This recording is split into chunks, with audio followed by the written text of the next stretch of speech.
మేము చెప్పండి. జగన్మోహన్ రెడ్డి గారి ప్రభుత్వం వచ్చిన తర్వాత ఇది చూడండి, ఆయన చంద్రబాబు గారు చేసిన పాపం ఆ రోజు డిస్కంలకు శాపమైంది. ఎందుకంటే ఎనర్జీ ఎక్స్చేంజ్ నుంచి ఎప్పుడూ కూడా ఏ రాష్ట్రం అయినా సరే క్రయ విక్రయాలు చేస్తుంది, ఏది విద్యుత్ క్రయ విక్రయాలు చేస్తుంది.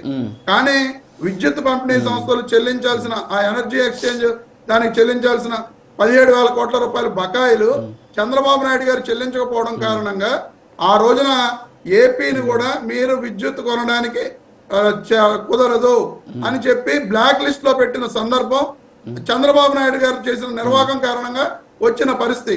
ఆ తర్వాత ఆ బకాయిలన్నీ తీర్చి మళ్ళీ విద్యుత్ కొనుగోళ్లకు వెళ్లిన పరిస్థితి ఆంధ్రప్రదేశ్ రాష్ట్రానికి.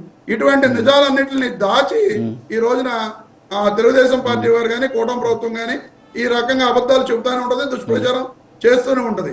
మేము పీక్ అవర్స్ లో, ఎందుకంటే జగన్మోహన్ రెడ్డి గారు అధికారంలోకి వచ్చిన తర్వాత 20% విద్యుత్ వినియోగం పెరిగింది. ఆ పెరిగిన విద్యుత్ వినియోగం కారణంగా పీక్ అవర్స్ లో కొనవలసి వచ్చిన పరిస్థితుల కారణంగా విద్యుత్ కొనుగోలు చేసినారు తప్ప విద్యుత్ అవసరం లేకుండా ఎవరో కొనుగోలు చేయరు. And also at the same time Jaganmohan Reddy గారి హయాంలో ఆయన తీసుకున్న విద్యుత్ సంస్కరణల కారణంగా 5,543 కోట్ల రూపాయలు విద్యుత్ సంస్థలు ఆదా చేశాయి. ఆదా కారణంగా చెప్పండి. వస్తాను సార్, మళ్ళీ వస్తాను మీ దగ్గరికి. మళ్ళీ వస్తాను మీ దగ్గరికి వస్తాను. రామ్మోహన్ నాయుడు గారు గుడ్ మార్నింగ్.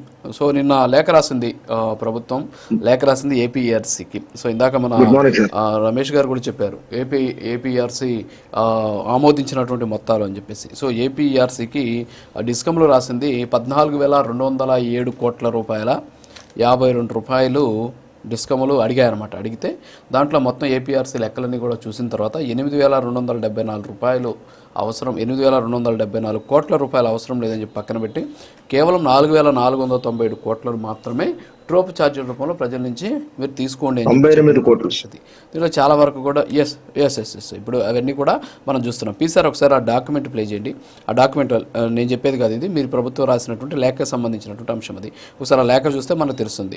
ఇందులో మొత్తం కలిపి ప్రభుత్వం ఇప్పుడు 4,497 కోట్ల రూపాయలు ఏపీఆర్సీ ఆమోదించినటువంటి డబ్బు ఏదైతే ఉందో దాన్ని మేము కడతామని చెప్పి చెప్తూ ఉన్నటువంటి పరిస్థితి. సో జగన్మోహన్ రెడ్డి గారి హయాంలో 9 సార్లు విద్యుత్ ఛార్జీలు పెంచారు.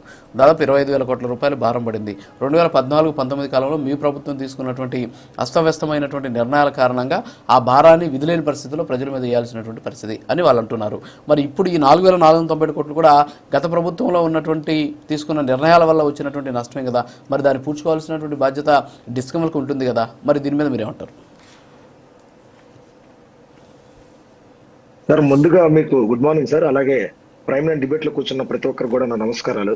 ముఖ్యంగా ప్రైమ్ నైన్ ప్రేక్షక దేవులందరికీ కూడా నూతన సంవత్సరం మరియు